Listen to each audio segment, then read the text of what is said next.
नमस्कार, मैं हूं आलोक त्रिपाठी और आज हम बात करेंगे उत्तर प्रदेश के मुख्यमंत्री योगी आदित्यनाथ से।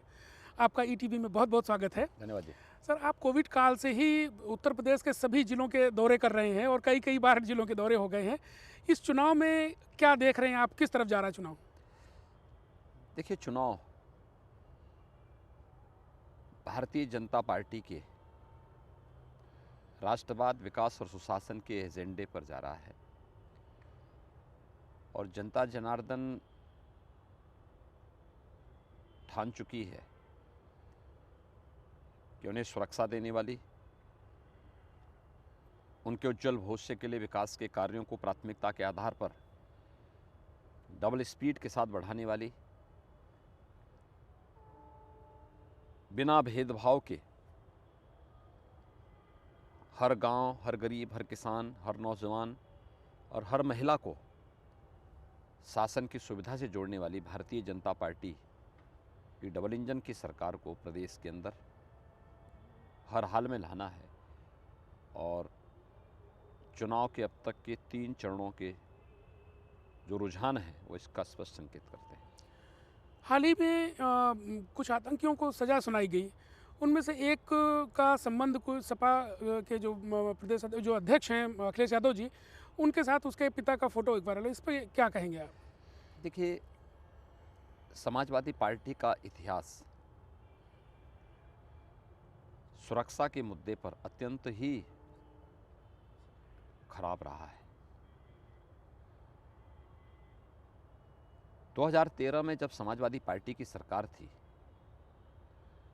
तो उन्होंने उस समय उत्तर प्रदेश के अंदर जितनी भी आतंकी घटनाएं उससे पूर्व हुई थी, अयोध्या में राम जन्मभूमि पर हमले का हो, काशी में संकटमोचन मंदिर के हमले का, लखनऊ, वाराणसी और अयोध्या की कचहरियों पर हमले, गोरखपुर, कानपुर और बिजनौर की सीरियल ब्लास्ट, रामपुर के सीआरपीएफ कैंप पर हमले, जितने भी आतंकी घटनाएं हुई थी, इससे जुड़े हुए सभी आतंकियों के मुकदमों को वापस लेने का कुत्सित प्रयास समाजवादी पार्टी की सरकार ने किया था।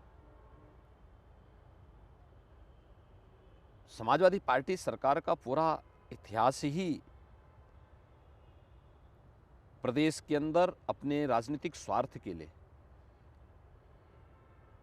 वोट बैंक की राजनीति करने के लिए उन्होंने राष्ट्रीय सुरक्षा के साथ खिलवाड़ किया, प्रदेश को दंगों की आंख में झोंका, प्रदेश में पेशेवर माफिया और गुंडों को प्रश्रय दिया। तो ये तो समाजवादी पार्टी का पुराना जो संदिग्ध इतिहास रहा वो पहले से हर व्यक्ति जानता था। अभी 3 दिन पहले जो गुजरात की एक न्यायालय ने फैसला दिया है गुजरात के सीरियल ब्लास्ट के मामलों में वांछित अभियुक्तों के खिलाफ कार्रवाई करने के लिए की है, जिसमें 38 को फांसी की सजा हुई है, 11 को आजीवन कारावास। उसमें से 9 लोगों का संबंध उत्तर प्रदेश से है और उत्तर प्रदेश में सर्वाधिक आतंकी आजमगढ़ के संजरपुर गांव और उसके आसपास के हैं। संजरपुर का एक आतंकी जिसके भाई का संबंध दिल्ली के बटाला हाउस की घटना से भी रहा है, सीरिया भाग चुका है, घोषित आतंकी है। और एक यह है, इनका जो बाप है वो समाजवादी पार्टी का सक्रिय कार्यकर्ता है, समाजवादी पार्टी का प्रचारक है। मुझे आश्चर्य होता है कि हर छोटी बड़ी घटना पर क्रिया प्रतिक्रिया व्यक्त करने वाली समाजवादी पार्टी के मुखिया 2013 की घटना को लेकर मौन क्यों हैं और अभी गुजरात के एक न्यायालय के द्वारा दिए गए फैसले के बाद जो बातें जनता के बीच में सामने आई हैं उस पर अभी तक क्यों मौन है। जी, आपने माफियाओं के खिलाफ उत्तर प्रदेश में बड़ी कार्रवाई की, बुलडोजर चलवाया आपने। समाजवादी पार्टी इसकी भी आलोचना करती है। अखिलेश अक्सर आपको बुलडोजर बाबा कहकर उपहास उड़ाते हैं। आप देखिए क्यों ऐसा देखिए करते हैं? देखिए यही तो दुर्भाग्यपूर्ण है कि समाजवादी पार्टी जिसने प्रदेश में 4-4 बार सत्ता संभाली हो, उसकी संवेदना कभी प्रदेश के गरीबों के प्रति, व्यापारियों के प्रति, नौजवानों के प्रति, यहाँ की महिलाओं की सुरक्षा के प्रति कभी नहीं था। उसकी संवेदना दुर्भाग्य से आतंकवादियों के प्रति है, पेशेवर माफिया और अपराधियों के प्रति है, अराजक तत्वों के प्रति है, दंगाइयों के प्रति है। उन पेशेवर अपराधियों और माफियाओं के मन में भय न हो,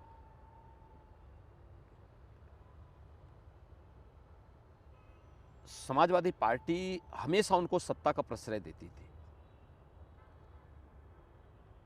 हमारी सरकार 2017 में लोक कल्याण संकल्प पत्र के साथ आई थी। हम लोगों ने जो कहा वो करके दिखाया। अपराध और अपराधी के प्रति जीरो टॉलरेंस की नीति के तहत कार्य करेंगे। हम लोगों ने जीरो टॉलरेंस अपनाया। उत्तर प्रदेश का बुलडोजर इंफ्रास्ट्रक्चर डेवलपमेंट का प्रतीक भी है, तो माफियाओं के मन में भय का प्रतीक भी है।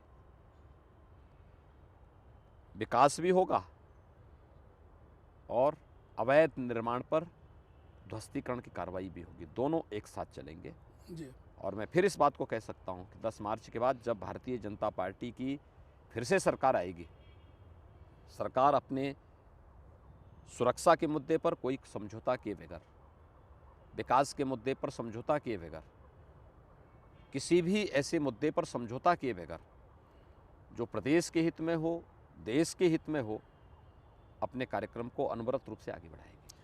आपने दंगाइयों ने जो संपत्तियों को नुकसान पहुंचाया, उसके वसूली के लिए आपने एक कदम उठाया था जिसकी पूरे देश में चर्चा हुई। अभी सुप्रीम कोर्ट ने इस मामले में हस्तक्षेप किया है और शायद अभी आपसे कहा है कि आप वो मुकदमे और जुर्माना वापस लें। इसको लेकर अब जब सरकार में आप अगर आते हैं तो आप क्या करेंगे? देखिए, माननीय उच्चतम न्यायालय ने वही कहा है जो हम पहले ही कर चुके हैं। यहाँ पर जितने भी दंगाई थे, उन दंगाइयों से वसूली के लिए जो हम लोगों ने कार्रवाई की थी, तो हमारे प्रशासन ने उसको पहले एडमिनिस्ट्रेटिव ऑर्डर से किया था। बाद में हम लोगों ने उसका एक्ट बनाया। एक्ट बनने के पहले कुछ लोगों से ये वसूली प्रशासनिक आदेश से हुआ था। हम ऑलरेडी एक्ट बना चुके हैं, 3 ट्रिब्यूनल गठित कर चुके हैं, लखनऊ में, प्रयागराज में और मेरठ में। न्यायालय ने भी इस बात को कहा है कि आप ट्रिब्यूनल के माध्यम से वसूली कर सकते हैं, एडमिनिस्ट्रेटिव ऑर्डर से नहीं। जी। तो वहाँ एडमिनिस्ट्रेटिव ऑर्डर को विड्रॉ करना है, जो कार्रवाई हमारी पहले प्रचलित है, और ये कार्रवाई अब हमारी जुडिशल जो यहाँ पे हम लोगों ने वो गठित किए हैं, कोर्ट गठित किए हैं, उनके माध्यम से शुरू होगी। अभी हिजाब को लेकर गुजरात से एक विवाद शुरू हुआ है, इस पर आपका क्या दृष्टिकोण है? देखिए, कर्नाटक से मामला सामने आया है और मेरा ये मानना है कि देश की व्यवस्था संविधान से चलेगी, कि व्यक्तिगत कानून या शरीयत से नहीं। घर के अंदर आपका अपना पहनावा हो सकता है, लेकिन किसी संस्था में जो वहाँ की निर्धारित ड्रेस कोड होगा उसका लागू होना चाहिए। और मुझे लगता है 3 तलाक की कुप्रथा को समाप्त करने की कार्रवाई हो, या महिलाओं को जीवन के प्रत्येक क्षेत्र में आगे बढ़ने के लिए प्रधानमंत्री मोदी जी के नेतृत्व में बिना भेदभाव के देश की हर बेटी को आगे बढ़ने का पूरा अवसर दिया जा रहा है। बेटी बचाओ बेटी पढ़ाओ के अभियान से लेकर के आज देश की बेटियां फाइटर विमान का भी संचालन कर रही हैं। ऐसे समय में हम शरिया के माध्यम से आधी आबादी को जबरदस्ती उन पर अपनी बातों को थोपना चाहेंगे, ये चीज़ें नहीं हो सकती हैं। संविधान के दायरे में रहकर के संवैधानिक प्रावधानों के अनुसार ही देश की व्यवस्था चलेगी, उसी में सबका कल्याण है। जी। कोरोना काल में आप बराबर पहले भी सक्रिय रहे, कोविड आपको हुआ, उसके बावजूद आपकी सक्रियता दिखाई दी। इसके बावजूद को जो कोविड 2 थी, जो लहर, उस पर सपा बहुत आरोप लगाती है कि इनकी कुप्रबंधन का और कि सरकार ने काम ठीक से नहीं किया।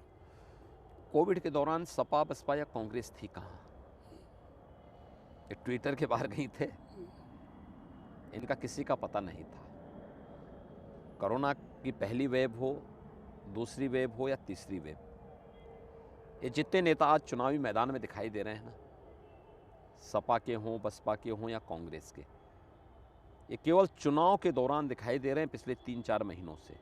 उससे पहले सभी लोग गायब थे, होम आइसोलेशन में थे। कोरोना की फर्स्ट वेव से लेकर के, यानी लॉकडाउन प्रारंभ होने से लेकर के अब तक, या तो केंद्र सरकार या राज्य सरकार सक्रिय थी। प्रधानमंत्री मोदी जी के कारण जीवन और जीविका को बचाने का बेहतरीन प्रबंध भी किया गया और बीजेपी से जुड़े हुए जनप्रतिनिधि या संगठन के कार्यकर्ता ही इसमें सक्रिय थे। स्वाभाविक रूप से उत्तर प्रदेश के कोरोना प्रबंधन की सराहना देश ने भी और दुनिया ने भी की है। जनता जनार्दन भी जानती है कि कोविड प्रबंधन यूपी का जितना अच्छा है, जिसमें जीवन को बचाने की गारंटी भी है, उनकी जीविका को भी, जिसमें बीमारी से बचाने के लिए वैक्सीन है, फ्री टेस्ट, फ्री उपचार और वैक्सीन है, तो उन लोगों के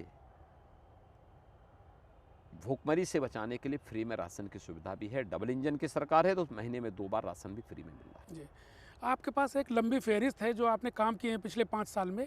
इसके बावजूद चुनाव में जिन्ना और तरह तरह के इश्यूज आ जाते हैं। देखिए, हम तो विकास के मुद्दे को ही आगे बढ़ाना चाहते थे। जब पूरा देश राष्ट्रीय एकता दिवस के रूप में सरदार वल्लभ भाई पटेल की जयंती मना रहा था, उस दिन समाजवादी पार्टी जिन्ना को मेहमानमंडित कर रही थी। जिस दिन हम लोग प्रदेश के यूथ को स्मार्टफोन और कंप्यूटर वितरित कर रहे थे, उस दिन समाजवादी पार्टी पाकिस्तान का गुणगान गा रही थी। तो जिन्ना और पाकिस्तान का मुद्दा भी लोग लेकर आए हैं, हम लोग लेके नहीं आए हैं। हम तो राष्ट्रवाद, विकास और सुशासन के मुद्दे पर ही सबका साथ, सबके विकास की भावना को उसके साथ ही इस चुनावी समर में है और अपनी बातों को दमदार तरीके से लगते हैं। योगी जी, एक आखिरी सवाल आपसे, इस चुनाव में क्या आपका अनुमान है, भारतीय जनता पार्टी कितनी सीटें जीत के आ सकती है? देखिए, लड़ाई 80 बनाम 20 की है। 80% सीटें भारतीय जनता पार्टी जीती है पहले भी, इस बार भी जीतेगी।